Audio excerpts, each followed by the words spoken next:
So today we're talking water. How much to water, when to water, and how do you know what the optimal soil moisture content should be? Let's get into it.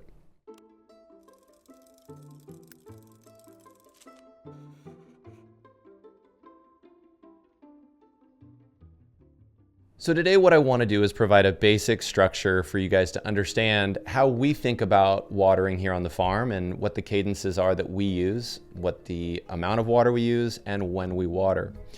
So one of the things that's really tricky about the cadences for watering, whether you're dealing with houseplants or an indoor grow or patio plants, anything that's in a container, depending on the container size, it is a tricky bit of business to try to figure out how much water you should be deploying on that plant and how often you should be watering that plant. There clearly are a bunch of different environmental factors that go into what your optimal cadence should be. Is it the middle of summer? Is that plant in full sun? Is it a 1-gallon pot? Is it a 20-gallon pot? All of those different factors change the way that we think about how much and how often. But the one through line that is really clear is that overwatering a plant is by far the biggest issue. So one of the things that we can look at here before we get into how much and how often is just what are the main downsides with overwatering and why is that to be avoided? So we can look at that through three basic categories. The first is through root respiration. Roots need oxygen in order for their cellular respiration to occur. And if that plant is sitting in a bogged out, overly saturated root zone for too long, that root zone doesn't have the oxygen that it needs in order for that cellular respiration to happen in a functional and optimal way. The second downside with the issue of overwatering is the microbial health. Now, if you've been watching our channel for a while, you know that we've been banging the drum around microbes for a while now. The role that they play in nutrient cycling, the way that they ultimately support that plant, and the way that that plant can grow. When you have an overly saturated root zone for too long, not only are all of the aerobic bacteria in that root zone going to be deprived of the necessary oxygen they need in order to cycle nutrients, but now you've got those pesky anaerobic bacteria that can start to creep in and take hold. And when you have an anaerobic situation, you can start to get that funky smell and all the biochemical byproducts that anaerobic bacteria are producing are ultimately going to be death for that plant. And the third and final aspect of the downside for overwatering is overall nutrient cycling. You need oxygen in there, that oxidative effect on those nutrients in order for all that nutrient cycling to work well. So all of those things put together should give you a pretty clear indication that overwatering is the real issue here, not underwatering. When you have a plant that's dry, unless you literally deprived it of water entirely, you can take a look at that plant, see that it's drooping, add that water, and it's going to perk right back up. Not ideal, but certainly not a problem that's difficult to correct. So overwatering is really the issue. So now that we can see that overwatering is the main downside, how do we think about the cadence of watering here on the farm?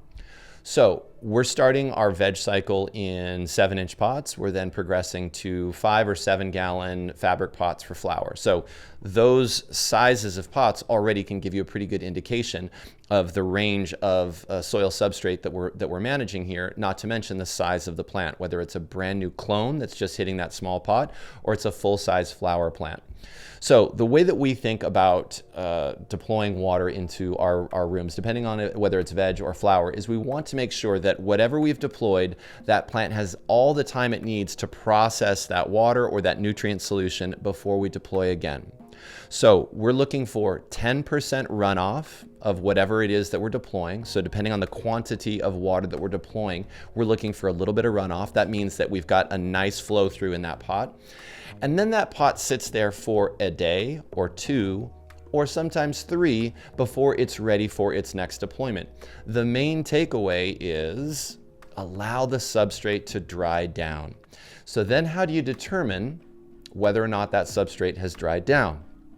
For us here on the farm, we just get to know our rooms, we get to know the plants, and there's a cadence that we have fairly baked into what we do on a day-to-day, week-to-week basis, simply because we've done it so many times with so many sets and reps that the garden crew simply knows where those pots are going to be in terms of the moisture drawdown over those few days in between waterings.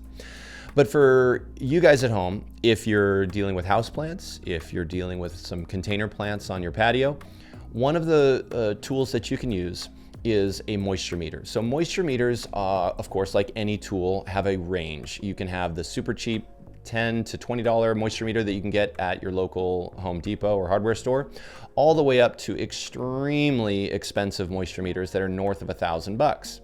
Somewhere in there is a sweet spot. But the company that we work with on our EC and pH is a company called Hanna Instruments, and Hanna makes a really nice moisture meter that I think is only about $150. So if you don't trust yourself, you can always rely on a tool like a moisture meter that allows you to probe down into the soil substrate, and it'll give you an indication if that root zone is dry. One of the things I would caution against, especially if you're dealing with a large container, and by large I'm saying 10 gallons or more would be a large container. Just by scratching the surface of that pot and examining the top 1 to 2 inches can be a false positive in terms of that plant needing more water. On a much smaller pot, let's say you've got a little 1 gallon pot and you do a little scratch test where you're looking at that top section of that substrate, there's probably a good indication that that pot is ready to be watered if the top 1 to 2 inches of those feeder roots are dried out and it's a small container.